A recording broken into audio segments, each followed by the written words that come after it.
Hi guys, how's it going? Welcome back to my channel and welcome if you're new. I'm Nayanika and I make book related videos, and today I'm going to talk about all the books that I read in the month of March. So I haven't been able to film a lot or upload anything new recently, and that's because life just got in the way.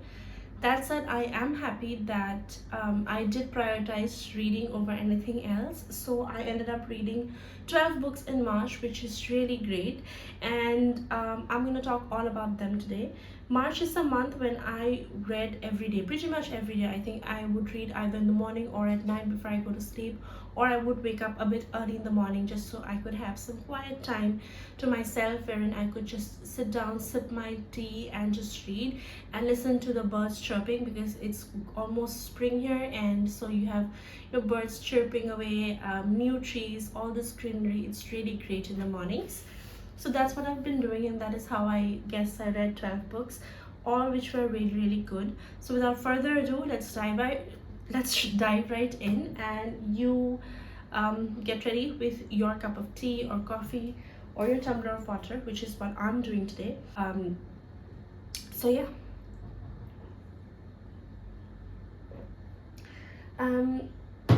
Let's get started with this video.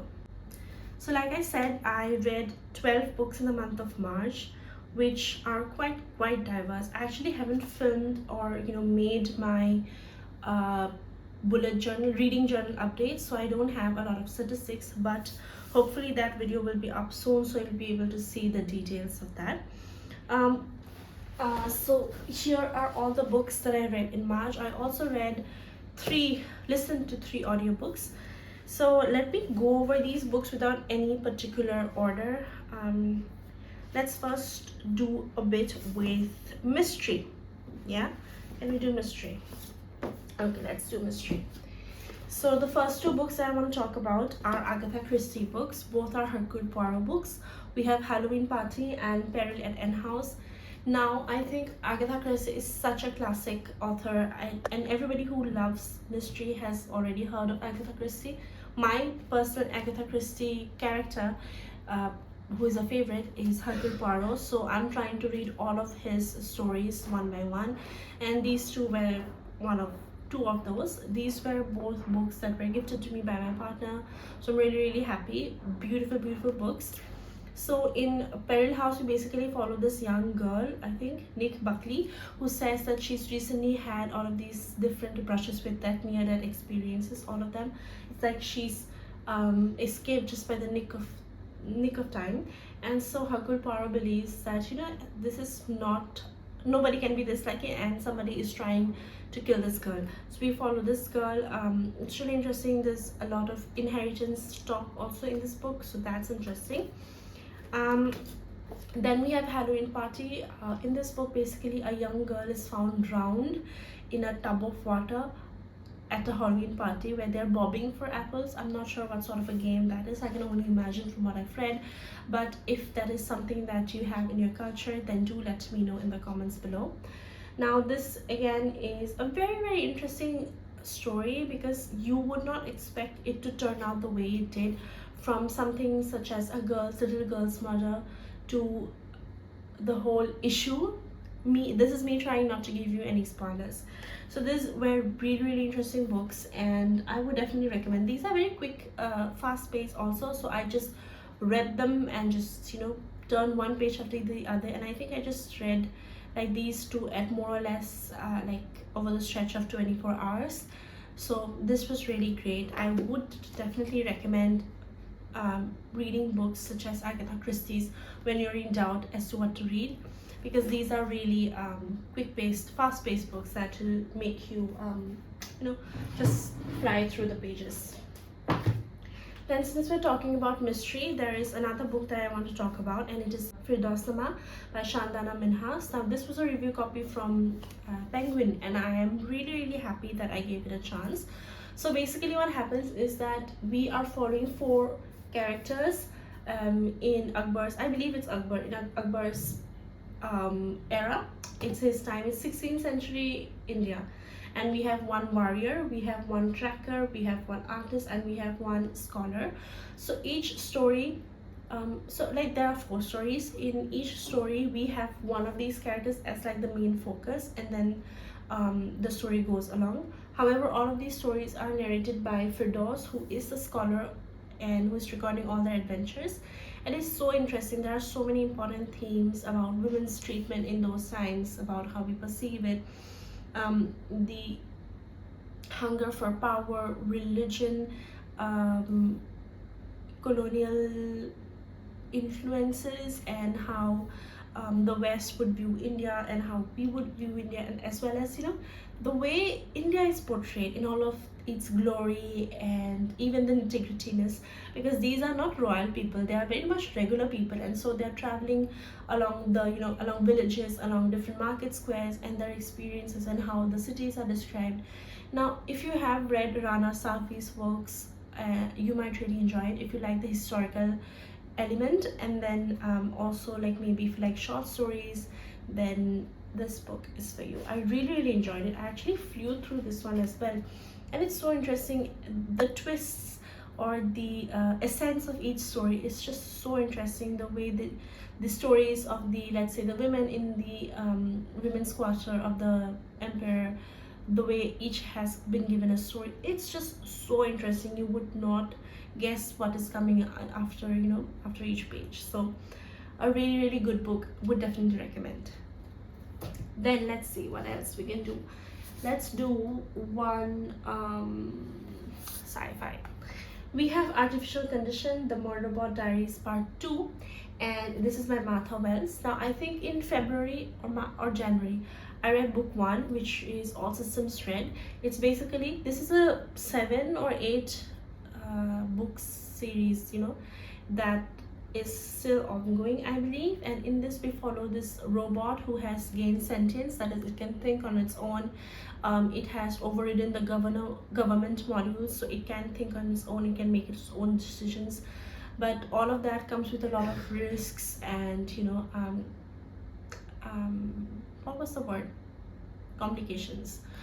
So this is book 2. It follows him on his journey. I cannot say much about this except that you should definitely pick up book 1. I think this is as a short book series is a great way for you to dive into sci-fi and see if you like this genre as a whole, because it's just a short book, so it's not like you have to commit a lot. These are very short novellas, very interesting as well. Especially in this one we have Murderbots. We see his friendship grow with this ship, I believe, and so that was really interesting, the way they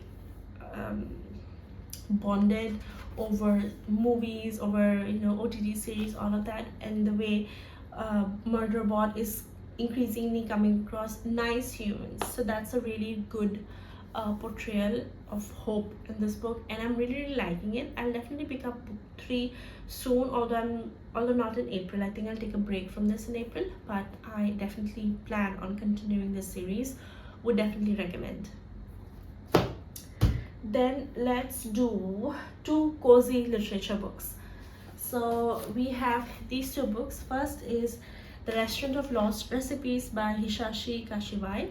Now this has been translated from the Japanese by Jessica Wood. Now basically it is book 2 of the Kamogama Food Detectives. So basically what happens is that this is a small diner wherein you come in and you tell the people that I am trying to recreate or find again those feelings or that dish that I once had with my grandmother when we were traveling to this seaside town that I don't even remember the name of. They'll describe the type of food they had, how it tasted and everything, and then these food detectives will figure out where they were, what the dish was, and recreate it for them. So that is the basic story. That is the essence of the formula that is played with these books. Again, in book 1 I think we had 4 or 5 stories, that is 4 or 5 different characters who had 4 or 5 different requests, and then in this we have 6 stories, so we have 6 different characters and 6 different recipes basically. So these are really nice and cozy. However, I do have to say that with nice and cozy literature that is coming up in the market today, you can get bored very easily, so it's very important that you pace them out. Maybe if you're reading a very heavy fantasy, after that go back into it. If you're reading a lot of, you know, literary fictions one after the other, then go back to it, and so on. So yeah, in that it was really interesting, really liked it. It's very soothing. So this is something I think I would read this every night before I would go to sleep, one story every night, because it helped me calm down my nervous system after work and just get ready for bed. So this was that, and really enjoyed it. And along the same lines, we have Letters from the Jinja Shihodo Stationery Shop by Kenji Ueda.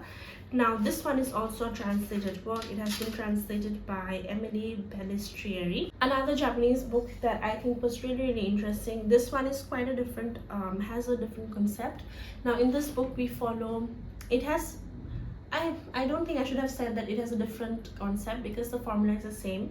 In this one, instead of, let's say, a restaurant in this book, we follow a stationery shop in this one, and with each different story, one character has come to make postcards, one needs to get letters to write to his grandmother, one needs a pen or, you know, ink for the pen, and so on. So each chapter is named after one stationery item. For instance, we have fountain pen, we have organizer, notebooks, postcards, memo pads. So it's very interesting. Again, this one compelled me to write my first ever love letter, guys. So I cannot say I have a lot of complaints with this. It was very interesting, very nice, very slow paced, but at some points the proprietor of the shop, of the stationery shop, would go on and on about that particular bit of stationery when it got a bit boring. But other than that, this was interesting. Again, very calming, very peaceful. So go into it knowing that is the vibe, so that later on you are not like, oh, this was such a boring book. So it can get boring, so make sure you are in the right mindset to read this book. So that's that. I really did enjoy it. Then let's do a classic. We have Invisible Cities by Italo Calvino. Now this year I really want to read classics, and so I'm really glad I picked this up. And right now, as I'm filming this, I have read more classics, so that is great. You just have to stay tuned for the next month's wrap up to know what I have to think about all of those, what I think about all those books that I've read. But anyway, Invisible Cities is basically a collection of different vignettes of places that Marco Polo, the famous Chinese traveler, has been to, and now he's relaying all of these stories to Kublai Khan, who's this great, you know, Chinese ruler. So what we know from the very beginning itself, because it's in the synopsis, is that Marco Polo is giving descriptions of not many cities. He's giving descriptions only of the one city, that is Venice. That is how much he's in love with Venice, and he conjures up these different ways of telling stories or describing the city of Venice. In the book, it is only about, not even maybe halfway through, but pretty early, when we are told that this is just Venice. So this was really interesting. This also felt like a bit like a fantasy. It felt very phantasmagorical in the sense, the way these cities were described, very fantastical and almost magical in the way they are described. So this is a magical book. It really makes you want to travel and see the world, because once you read this book, you do realize there are places like this, you know. So yeah, a really good book. I really am glad that I read this. And Jeanette Winterson, who wrote Oranges Are Not the Only Fruit, said of this book, the book I would choose as pillow and plate alone on a desert island. So that's high praise for any book. So yeah, really excited, really happy with this book. And I'm actually also thinking of reading Calvino's If on a Winter's Night a Traveler. So that is on my TBR as well. We have reached the last two physical books. Firstly, we have Kaori Fujino's Nails and Eyes. Now this is yet again another translated work. This is also translated from the Japanese by Kendall Heitzman. Now this is a collection of 3 stories: Nails and Eyes, What Shoko Forgets, and Minute Fears. Now looking back, these were very weird stories, which I'm really glad I read. I do have to say that my favorite was possibly, actually I can't decide what was my favorite, Nails and Eyes or the second one, What Shoko Forgets. So these have very different let's say themes. getting a new stepmother, getting new relations, getting a new relation, forming bonds with people, abuse of power, abuse of the elderly, and abuse of patients who have memory issues, all of that. Then there's also the element of the scary, of the ghostly, so that it's a mixture of everything. And I wouldn't say there is one common theme for all, because all three are very different stories. That said, all three are very interesting stories. I really enjoyed it. I picked it up because I saw the booktographer's post on Instagram some time ago, and she loved it, so I thought I would give it a try. What's the worst that can happen, right? The worst that can happen would have been that I hated this book, but I did not hate this book. Although I wouldn't say that I loved it. It was really good. I really enjoyed the stories. They were quite, how do I say it? They were quite hatke, very different. Would definitely recommend. The first story is The Longest Nails and Ice, in which we have this little girl who has just got sort of a new mother, stepmother, and we follow her basically trying to cope or trying to live with this new stepmother, or rather the new stepmother trying to live with this little girl, I should say that. Then we have What Shoko Forgets. Is about this a very old woman who's in sort of like a facility, like a hospice where they take care of old people with disease and everything, and her experiences, the way she narrates the stories, because she forgets things. I think she has dementia.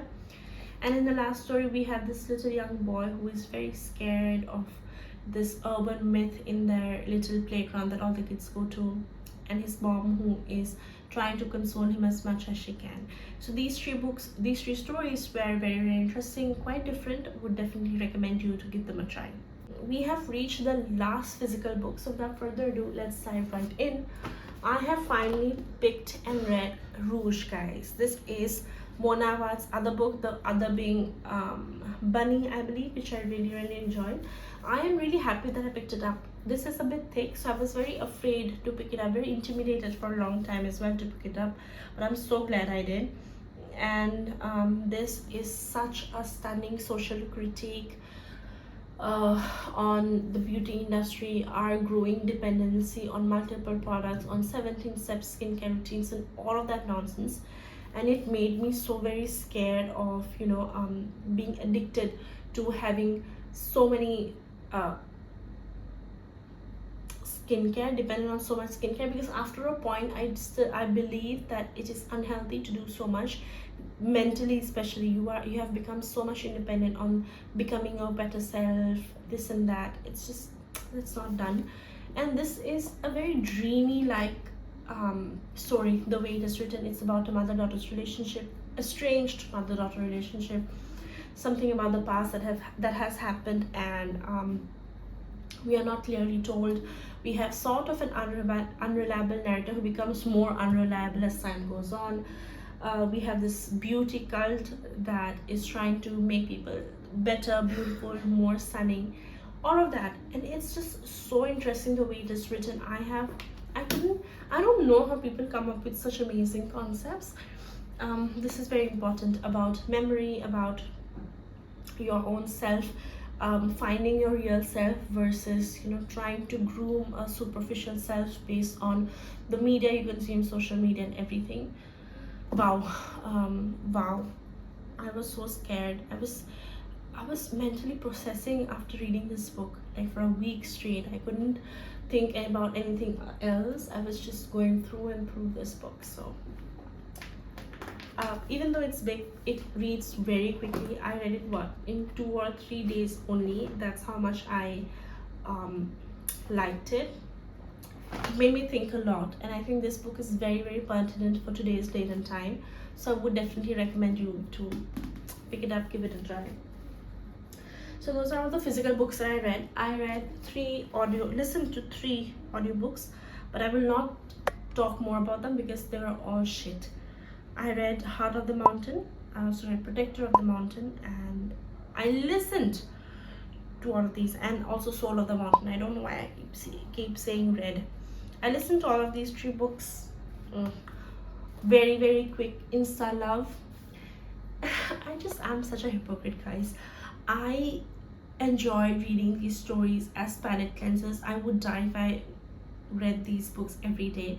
These are not even full-fledged romance novels. They're very in style of short novellas, not novellas, short novellas. And I read them after, reading a lot of the same genre. For instance, I listened to one after I finished this. Then I finished a couple of these, what are these called? Cozy literature. Then I read or listened to another one. So I use them as palate cleansers so that I feel like refreshed for picking up a new book from a different, let's say different genre. So that is the only reason why I listen or read such books, and I wouldn't recommend them. But if you want to use them as palate cleansers, knowing that they're not very good, then definitely go in. I've shown you all the books. So yeah, those were all the 12 books I read in the month of March. This was such a rambly and impromptu video. I hope I made sense, and I hope you enjoyed it. Let me know if any of these books caught your eye or piqued your interest. Would definitely love to know. I am so happy to share my reading with you all, and it's just such an amazing joy. So that's it for this video, guys. I hope you enjoyed, and I'll see you again very soon. Take care. Bye.